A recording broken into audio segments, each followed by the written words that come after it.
And now, from beyond our dimension, this is the JeffMara podcast.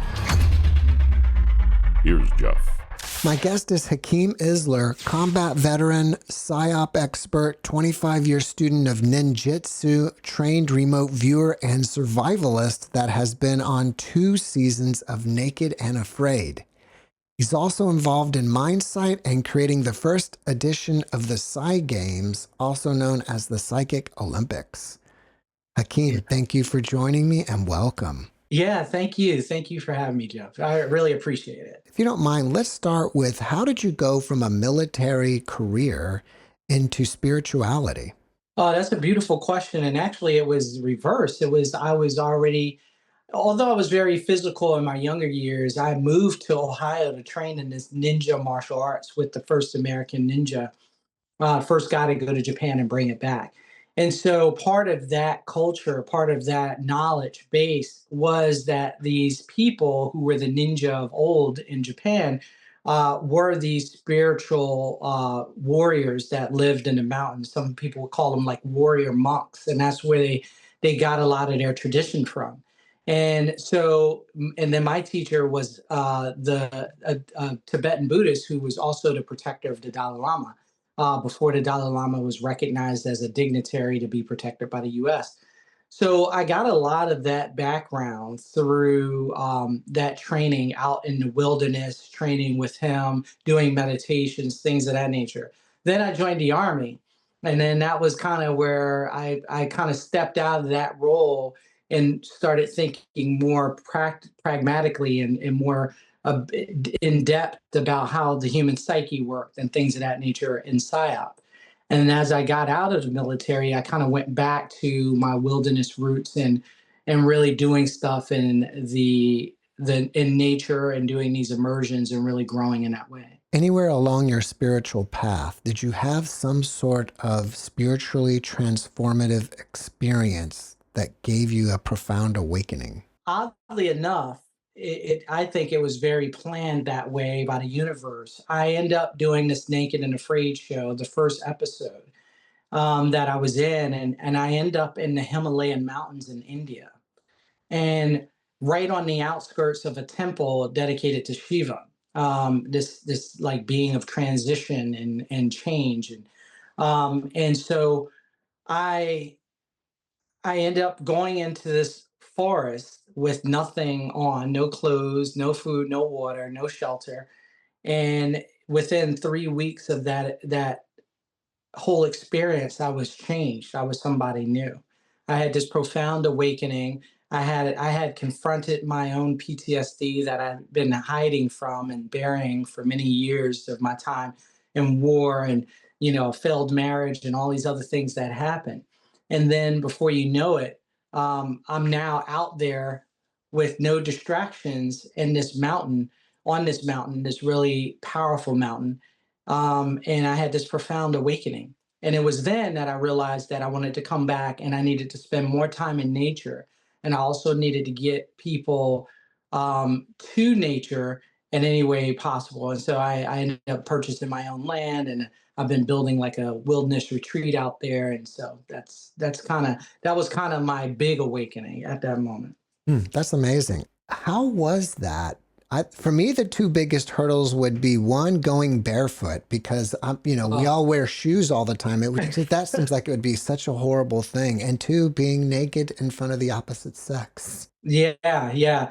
The barefoot part, you're right. I even tried to train and get ready for that. But it still doesn't prepare you because you are literally 24 hours a day, 7 days a week for 3 weeks, walking around with no shoes on and exposed to the elements. So your feet just get wrecked. And so that was very difficult. You're absolutely right about that. But what also I found profound about that is that without having shoes on, you have to move a lot slower.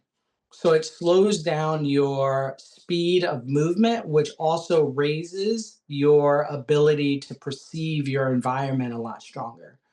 And so I wrote an article about this in the past where it was like, uh, shoes are like time machines, bare feet are like microscopes. Like they put you in this position where you start really paying attention to the land and what's around you in a new way. And it was really amazing in that way.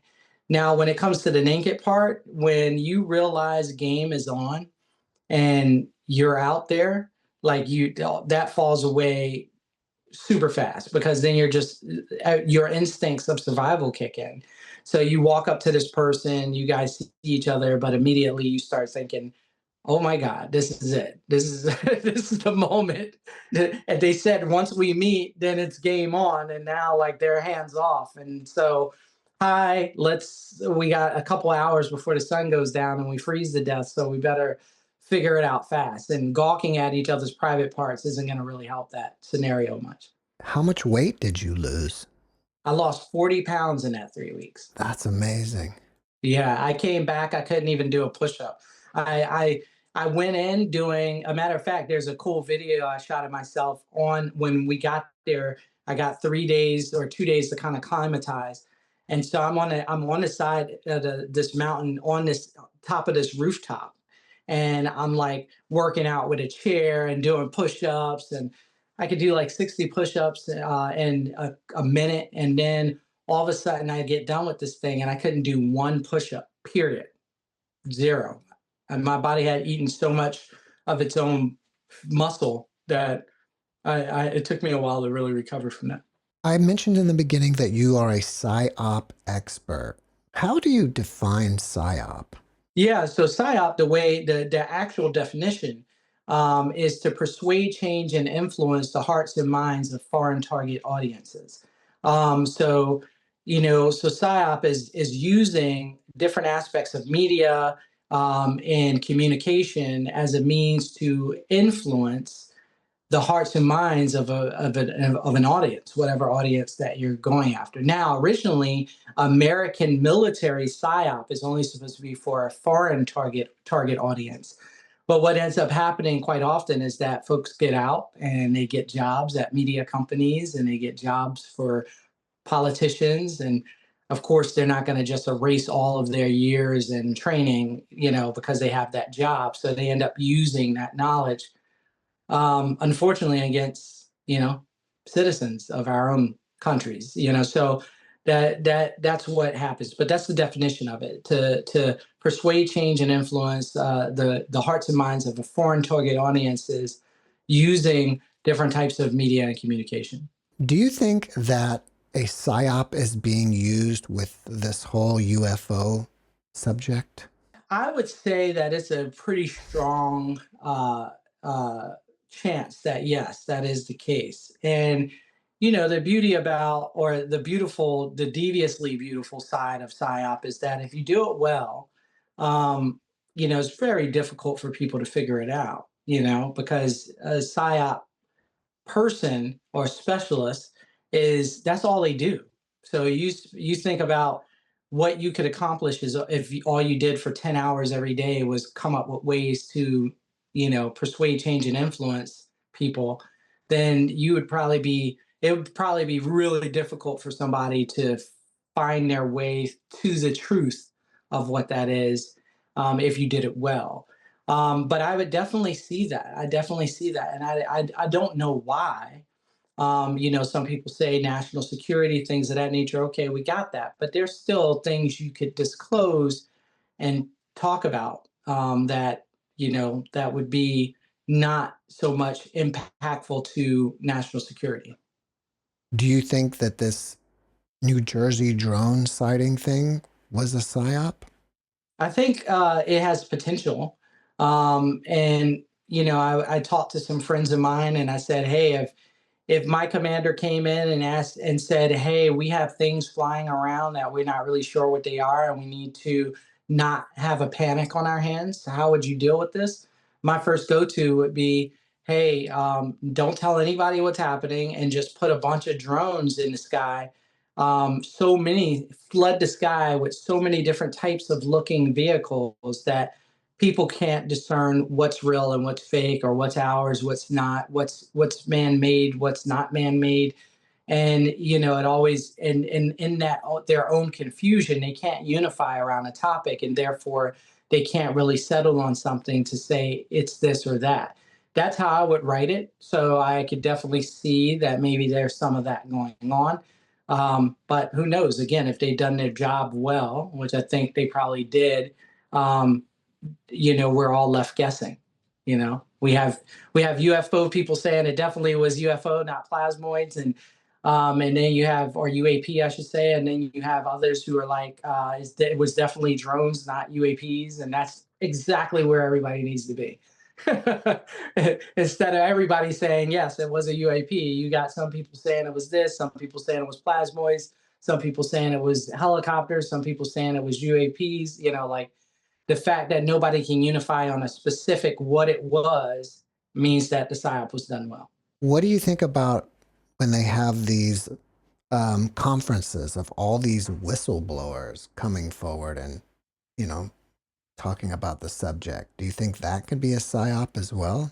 I think definitely it could be there. I fall in a category where some of the folks I definitely believe, but also I do wonder sometimes. First off, I have had conversations with people where they're like, "Hey, this person is a whistleblower," but then you hear that person say, "Oh, I got clearance to be able to say this." So technically, you're not a whistleblower if you're being told what you can and can't say. So that within itself is kind of strange to look at if you were talking about psyop, because then the reality is you're only saying what you were told that you could say. So you're not a whistleblower because whistleblowers don't care. That's what they do. Like Snowden, that dude dropped bombs on everybody and then bounced out of the country. That's a whistleblower. Like he didn't care what it was or who. He had no rules. He just said, "This is what I got. I throw it out there, and then I don't care what everything is." But somebody who is being told what they can say technically is not a whistleblower. They're just giving you information, and that could be because this is like a soft disclosure or something of that nature. But again, I'm not landing on anything other than how can I call a person a whistleblower who is given permission to say the things that they're saying? Being a person who created a psyop, do you ever find yourself now wondering, about your own reality and like how much of my life is a psyop? And maybe you can go deep down a rabbit hole, unfortunately, with that. Yeah, I personally had that was one of the aspects of my PTSD I feel when I came back was that when you go through an environment where when you go overseas and you do psyacs, which lead to psyop, I and then you have people in a community that you were using psyop on. And let's say, for instance, I say, "Oh man, I need Jeff and his tribe to believe that the sky is green," right? And because right now they believe that the sky is yellow. And I go, and so we do a whole PSYOP campaign around that. And then you go out and you start talking to people in Jeff's community, and they all start coming up to you and they start saying, "Hey, did you know the sky is actually green?" you know and they say it and they're like, "Yeah, I know because I did some research and I know the sky is green." And you're like, "Wait a minute, like this whole crew thought that the sky was yellow just a week ago, and now based on my efforts and the things that I put out into the community, they all believe that the sky is green, and they're all reciting it back to me as though it's a fact, and it really is something that I just made up. It's super freaky, very scary, very unsettling, and it really it kind of destroys your perception of reality, And so when you come back and you start looking at the news and billboards and everything, you're like, "Man, I am in an illusion. I am in a psyop, every day of my life, And so it made it really hard to take a stance on certain topics and to trust certain things, and that was very, very tough for me. I wonder about the flat earthers. What do you think about that? I haven't delved into it enough to really know about what they're saying and why they might believe that. But maybe that could be maybe they're right. That's one aspect, and then maybe also the information that they get is part of some deeper, psyop or a misdirection or something of that nature. And but I can't say intelligently because I haven't really studied it enough to know. Well, how did you get into remote viewing and blindfold perception? Yeah, so the ninja and the ninja lore, or not lore, but actually in our practice, the ninja had 9 abilities, these specialized abilities that they could call forth. They had special mudras, hand weaving, special mantras that they would say. There were also special yantras, these symbols and things of that nature. And they would put all of this together, and they would use it to kind of manifest these abilities, and they would practice these abilities. And one of those abilities was to be able to see in another time in another place, which was remote viewing. They just didn't have that term back then. Another one was to be able to sense danger before it actually made it there. Another one was like precognition, and another one was manifestation, being able to manifest your will into existence. And so it was already a part of what we were doing as my training. But as I got older, and I started to expand in my own ninja knowledge, and then started to train people, one of the things I saw was the kids at my martial arts schools would come and they would be pretending to be these animation characters like Naruto, and they would weave their hands and they would say whatever the jitsu was and pretend they were spitting fire and stuff. And I would say, hey, we have stuff like that in our martial art. And they would be like, oh, yeah, well, show me. And I couldn't. And the only answer I had for them was like, well, if you train in this martial arts for 25 years out in the woods and stuff like I did and go through all this hard training, then maybe you'll have an experience. And the young kids just didn't want to hear that. And I started saying, well, that really hit me. And I was like, well, how are we keeping this stuff alive for the next generation? you know? And I started to look around and I was going to these conventions and I saw all of these older people in their late 30s and 40s and 50s. And then the people who were teaching the classes were in their like 60s and 70s. And I'm like, well, where are the kids at? And how do we get kids interested? And so I was like, well, first off, we probably need a protocol or something that I can train people on very quickly. And then next, I would need to make it fun and inviting and have them have this experience. And so I started looking around, and I remember my teacher had told me he had a meeting with this guy named Del Graff when he first came back from Japan, and Del had introduced him to this thing that they were working on called the remote viewing, and that he was trying to get him invited, see how he could do with that being from this ninja lore. And so my teacher went in and did some stuff, and he told us about this story from many years before. And I was like, what about remote viewing? So I looked into it and I found Paul Smith, who is my teacher. I've trained with other people since him, but I still hold him in high regard as my number one. And I started training with him and working with him, and I was like, wow, this is pretty amazing. And then I went on to train with Joe McMonagle, and then I went on to train with Bill Ray and Tom McNear and a bunch of other people, and Lynn Buchanan, who had trained in that. And then later I was like, okay, well, that's one thing. But what happens? I'm having these perceptions of different times in different places. And I don't even need my eyes for that. So what about this Mindsight thing, and how does that relate to it? And so then I started going to train with people in that, and I found, wow, that this is something really great here, something very special. Did you ever do any training at the Monroe Institute? Yeah, so I did. I went to so when I get into something, I go all in and I go on these quests and I start really expanding and exploring.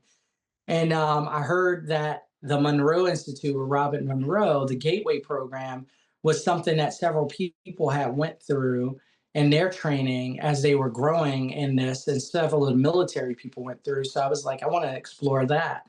And so I went to the Monroe Institute. I did Gateway and met some amazing people. And now actually I serve as an advisory board member for the Monroe Institute. Oh, wow, that's great. Yeah. What do you think the future of psychic training will look like?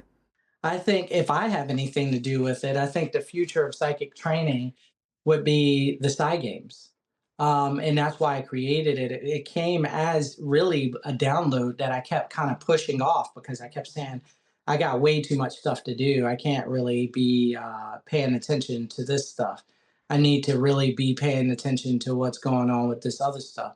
And I did that for a long period of time until it kept coming up and kept coming up. And I was like, okay, here we are with the Psy Games. I really need to follow through with this. And I started talking to people like Jeffrey Mishlove and these other folks who had been in this field for a long time. And they were like, yes, this is something that's needed because I needed to bridge the gap between the youth and the adults and the researchers and get everybody in one spot so that we can really start expanding and exploring what human technology truly is.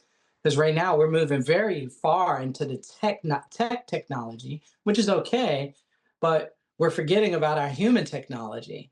You know, we're already bypassing that. Okay, well, who cares about seeing in another time and place and understanding consciousness when you can just put a chip in your head and now control your microwave? You know, like it's like, okay, cool, but why don't we really dive into that? Because that could really tell us some deeper things about not only ourselves, but the universe as a whole, and might even bridge the gap between us being able to make contact with, you know, interdimensional beings or these things that might be out there that many of us believe in, but you know, we don't know how to even start to make contact or try to connect with these things. Can you give us some examples of Psy games that we can play at home to enhance our psychic abilities? Yeah, absolutely, absolutely. So I think you know probably Mindsight is the easiest. It's so cool and it's so easy. And one way that you would do that is you would get like a blindfold that you can't see around and that's completely pitch black. And you put this thing on and you have somebody take like some bean bags, two different color bean bags, or even one. You could start with one, and if you don't have that, you could just start with a piece of construction paper that's a certain color, like yellow is a good one, or something of that nature. And you could just put that down and see, you know, make it small enough that it can't is not easily found, and then see if a person can find it. You know, or you could take three different color sheets and you could just put one out and then have a person see if they can sense what color is coming off of that. And those are like some fun games, you know, because I know little kids at my school, they've had breakthroughs where they've done really well. And I'll say, what are you sensing? How do you know what color this is? And they're like, well, I can taste it. You know, and I'm like, you could taste the color. And they're like, yeah, I don't know how to explain it. I just do it. I had another young lady, she's 9 years old. She ripped off her mask and was like screamed in the class like they're talking to me. I said, who's talking to you? She said the colors they're talking. I said, well, what are they saying? She was like, I don't know, it's not like our language, but whenever I need to know where it is, it just tells me it's here, you know. And I was like, wow, okay, powerful. So there are people having these, they just need a little bit of facilitation, and then they have these breakthroughs because we are primed for it. But you know, like meditation, we have this monkey mind that wants to jump around so fast and so crazy. And people say, well, that's why I can't meditate. But that if you just practice and facilitate it, the potential, the allow your brain to go monkey and just go crazy, and eventually like a new relationship. You know, like when you have that new relationship, well, you've been married, but you know, maybe when you and your wife first got together, you're on the phone every day and you can't stop talking, and you do, and then at some point you've talked about everything there was to talk about, and then it's not so long conversations. Instead of hours on the phone, it turns into maybe 10 minutes to say I love you and to see how your day went, and then we'll move on. And that's kind of, you start facilitating the growth through like meditation or this mind sighting. You'll have that. Another thing for remote viewing is you could just put an object in a box, have somebody take an object like a lock or a key or whatever the object is, and put it in a box. Seal that box up and take a number and write that number like a 6 to 9 digit number, and put it down on either on the box, or you can put it on a sheet of paper, and then give it to a person or read it to that person, and they can write it down and then have them give you a description of what's in the box. and they can do that, and that would be another one. And I've seen people get blown away by that as well, you know. So I think that would be those would be some skills and things you could do to like really have fun with that. If we were playing the game and you had 3 different sheets of color, for Yeah. example, would you tell me, okay, I have blue, red, and orange? You guess them, Yeah. or would you even not even tell me the colors at all? So you could start with that telling the colors, because this is confidence, right? So you know you get skeptics who are like, well, if you tell them the color, then they can guess, and they get a 1 out of 3, so it's a 33.3% chance that they get it right. But it's like, you know, yeah. And sometimes you put training wheels on a bicycle and you have the person ride it, because if you just put them on a unicycle on day one, they're probably going to fall off, right? So you build up their confidence. You start small and you build up and you build up, and eventually you get to a point where you just put colors out there and you say, "Hey, I got 1 of 6 colors. You know, you tell me which one it could be." And then see if they can perceive that. Because then what happens is their consciousness goes to search for that color. And then they will start to recognize what that sensation feels like when they find that color. So there's this feedback loop where I put the colors out, I tell you, hey, we got red, green, and yellow. Then your consciousness goes to search for your red, green, and yellow. And then you feel what red, green, and yellow feels like when you get it right. So let's say you got it right. Then I say, oh, yeah, you got that correct. Good job. And then I want you to pay attention to how you felt when you knew it was green. How did that feel? And then you do that enough times, and now a person starts, before you even say it, you know, they could say, oh, I that feeling that comes up in me is like the feeling that came up when it was green. So is it green? Yeah, it is green. Okay, cool. All right. And they start to learn the language of what that vibration or what that sensation feels like, right? Because if you think about our conversation right now is vibrations moving through air, which now, oddly enough, moves through digital waves that come out on your side and then vibrating your ear, and your brain has learned how to decipher that vibration as a word. And then that word connects to something in our world, right? So if I say cup and then you hear cup, your brain remembers that what a cup looks like and you have an image for it. So it's the same thing with these skill sets. You teach a person in that same way by teaching whatever that is in them, their consciousness or whatever that's picking that up. You teach them over time how to discern what a green is. And then now, as they start to feel that, they can say what green is. And then eventually it might find a new way to see that thing, which is when you have what we call a full awakening or a full opening, where you're actually able to see through the blindfold and you're not actually using your eyes anymore, because now your spirit and your physical being and your heart and mind know that you can remembers that you can see things beyond your eyesight, you know. So if we were playing together and you were the examiner and I'm the participator, am I supposed to relax and just feel what comes to me, or am I supposed to concentrate, or how would you instruct me to do that? Yeah, so I like to, if we're doing Mindsight, I like to tell people not to think about it too much. A matter of fact, my teacher Paul said it best. He said, if you're doing a remote viewing and you absolutely just know that, you know, or you think like, oh, it's this color, it's the color red, or it's this shape or whatever, and you're like, I know it, I know it, I know it. Chances are you're going to be wrong, right? The time you're right the most is when you start feeling things and you don't know why. So you're like, oh man, I feel like this is a box. I can't really tell you why I feel that way. I just do. And those are the times when we find that people are the most right. And so when I teach people, I tell them not to think.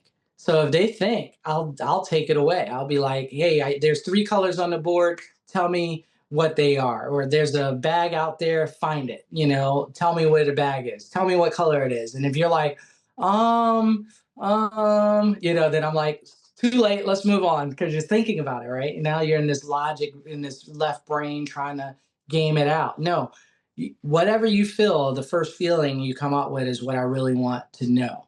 And the sooner, and then that'll help start training you to feel more than you think.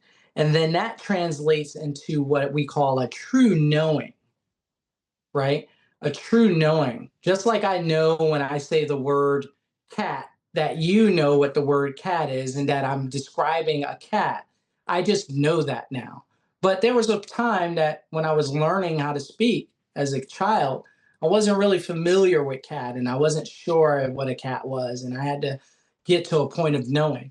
So you feel the sensation enough that it becomes a knowing, you know, and that's kind of how I would guide you.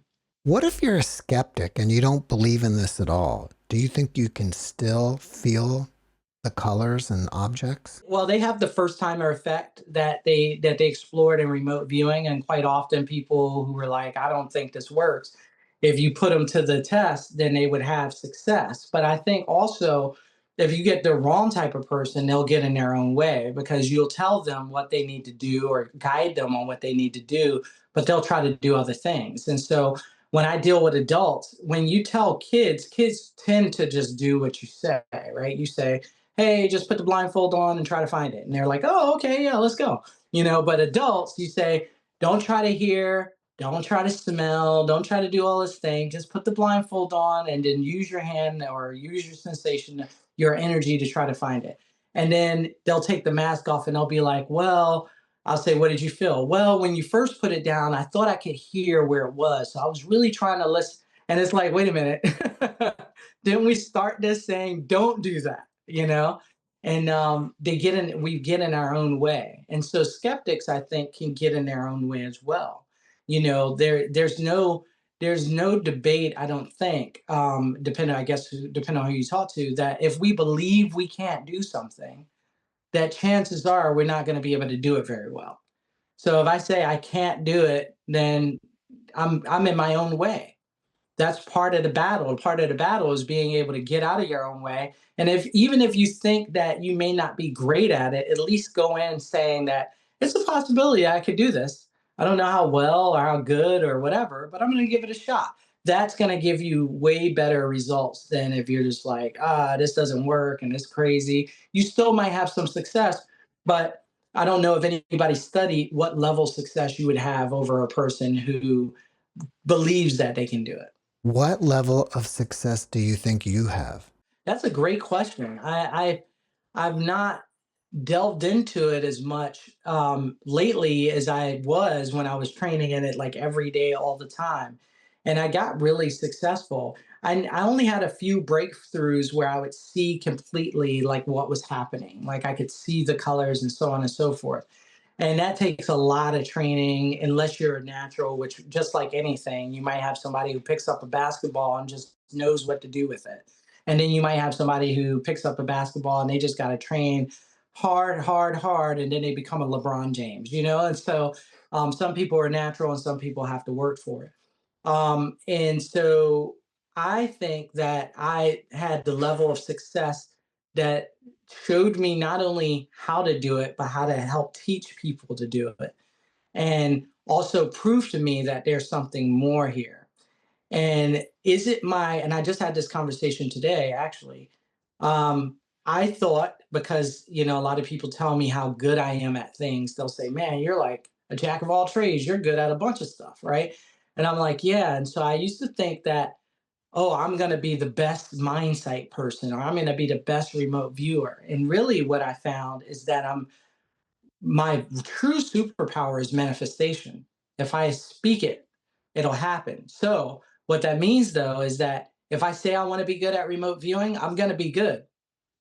If I say just good, then I'm going to be good. But if I say I want to be the best, then I'll probably be the best. But that doesn't mean that remote viewing is my superpower. It actually means that manifestation is my superpower, because what I'm saying is happening, in the world. And so for me, that tends to be my superpower more than anything that I found on this journey, is that the Mindsight I'm great at, the remote viewing I'm good at. There are people who I know in my circles that are way better. Um, but I'm really, really great at manifestation and making things come into fruition. Can you give us tips to be better manifestors? Yeah, so a friend of mine and I were just talking the other day, and he hit it right on the nose. It's your intention, your attention, and your expectation, right? Your awareness and understand and consistent reflection on what's happening. So your intention is a magic wand. Every circle that I run in, whether it be remote viewing or mindsight or manifestation, everybody says the same thing. What are your intentions? It's like Gandalf's magic, wand, or his staff. Like, yeah, we as a wizard, you have all this power, but it goes wild without you being able to channel it. And your channeling, I believe, is your intention. And then after you channel, then you have to be able to maintain that focus. After you channel that intention, you have to maintain it. And that's where attention comes in. And then you have to be reflective. You have to keep analyzing where you are in that process and feeling and being and expecting that process to go the way you want it.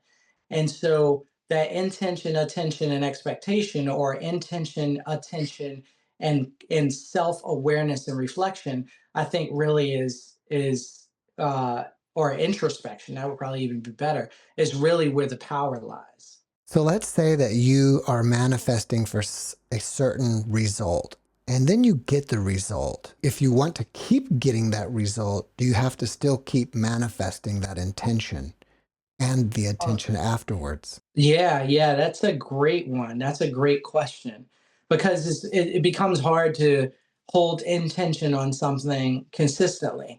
But what I do believe is that that's where that introspection and self-reflection happens, is that I can I can build a house, right? But if I don't pay attention to that house and then consist every so often going back to work on it, then it'll start to dilapidate. Does that make sense? The paint will start to crumble and come off, and the wood will start to, bow and things of that nature. Like you have to not only pay attention to it, but then you also have to keep going back and revisiting it. And so I think that really is how I would explain that, is that you manifest it and then it's in the world and then it will start to blossom, but you still have to give it some tender love and care every so often. You can't just let it go completely. But it also doesn't mean that you have to just sit in a cave and only think about one thing for the eternity. It's like, okay, what would it be like to manifest this thing, grow it, and then be able to step away for a little while, but then come back to it and then help grow it some more, like a plant or anything else. Like, I don't have to eat every hour of the day, but I do have to eat several times a day, to stay healthy and to be okay. And so I don't have to pay attention to my hunger all day. I eat in the morning or in the afternoon, have my meal, and then I'm good for a couple hours. And then at some point, I'll say, I didn't eat anything yet. And I know that's going to help me keep my energy up. So maybe I want to go get a nice little snack, and then I eat again. And then I forget about it for a few hours and I come back to it. And so using that as an analogy, I think would be great for for manifestation.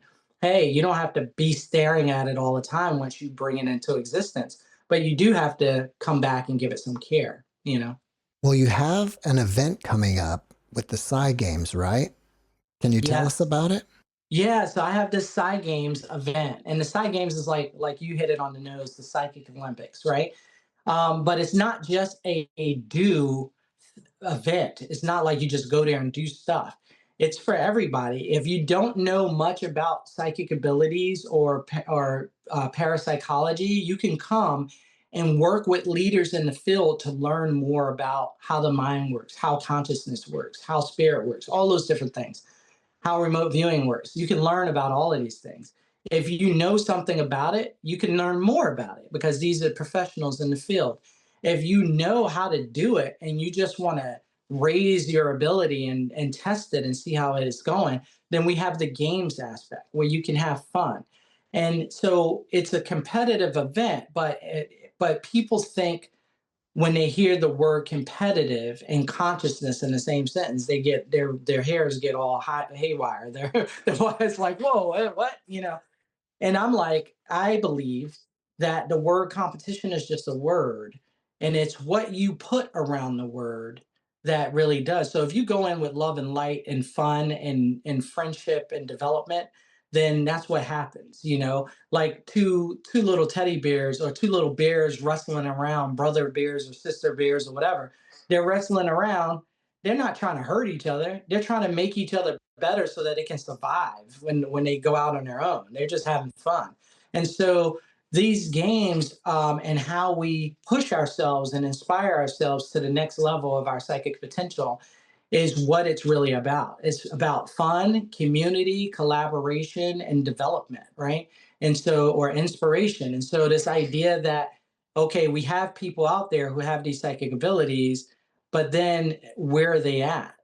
How how much further could we go if I went to a place where there was a group of people who had these abilities, and we all inspired each other to push it to the next level. And then next year, we spent the next year training, and then next year we come together and we see where we're at now, and we push each other to the next level. And then what you start to do is you start to usher in a new age. And here's where I think the true beauty of that is when you inspire people to go and really work on this because they want to get better and they're motivated to move to a new level. What do they have to do? We know that in order to get good at being, and the shamans have told us this, Patanjali and the Yoga Sutras have told us this, all these people, if you really want to be good and tap into your full human potential, you have to go inside. And so we're inspiring and motivating more people, and kids especially, to go inside and do some homework and clear out some stuff and get better. And by virtue of having them spend more time inside, I think we actually make for a better outside, a better world. And so that's my goal with the Psy Games, is not only to bring people together, new people who have some stuff, people who have a lot of stuff, bring researchers and scientists in the fold too, bring these spiritualists into the fold, all these different people together to have these deep, high level conversations, and then also aimed at increasing the field of consciousness and psychic abilities. Who knows where this is going to take us, for the positive, in my opinion. Everyone who's involved in this thing is coming at it from light and love. Nobody's coming at it because they want to kick somebody else's ass. Like that's not what this is about. So when the person hears competition, it's like, no, we're not putting people down. We're not trying to say I'm cool and you suck. No, we're trying to say, hey, what can you do, Jeff? Show me. Oh man, I didn't even know that was possible. Can you help me? Can we talk a little bit after this, and you kind of tell me what you're doing? Because I want to go home and I want to practice.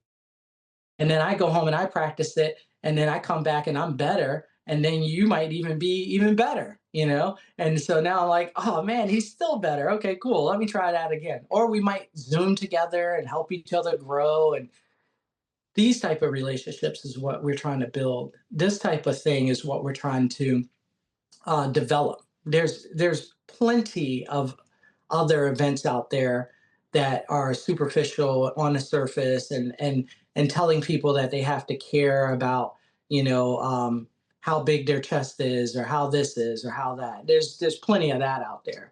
Let's give people an event that they can be proud of and be inspired to really push each other to a new level, in a community that is full of love. You know, and then maybe then if there are people out there who believe in NHIs and UAPs, maybe that's what they're waiting for.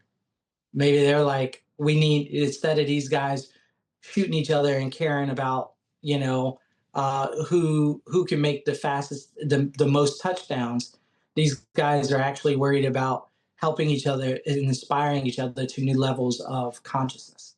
Well, if people want to find out more about the event, what website do they go to? So they would go to they would go to Psy Games International. So PSI Games International.com, PsyGamesInternational.com. And that's a way that they could do. We also have like fundraiser links that we have on our YouTubes and stuff like that, that people can, if they're like, I can't make it, but I definitely want to support, they could always, hit that fundraiser button, and then they can help out that way too. These are all beautiful ways to really help us grow, because this is new. Nobody's done anything like this before. So everyone that I've talked to really sees the need for it, but we also need to step up and like help support it. And so go to the Psy Games International website, and PsyGamesInternational.com, or they can find one of our YouTubes and help with the fundraiser or whatever. So What's the name of the YouTube channel? so the YouTube channel is Psy Games. All right. Yeah. Yep. So Well, before we wrap it up, can you leave us with a last positive message? it won't be clear and concise, but I say this every morning. It's our 8 guiding principles for our ninja training, right? See things the way they really are. Think the right thoughts. Say the right words. Take the right actions. Live the right way. Move with initiative and courage. See the value in every moment, and stay centered. Hakim, thank you for your message, and thank you for being my guest. Thank you. Thanks for watching the JeffMara podcast. I really appreciate you. Another way to show support is through YouTube memberships. And if you do, there are loyalty badges and other perks depending on your level of membership. All you need to do is click the join button underneath the video to find out more. Thank you for your support.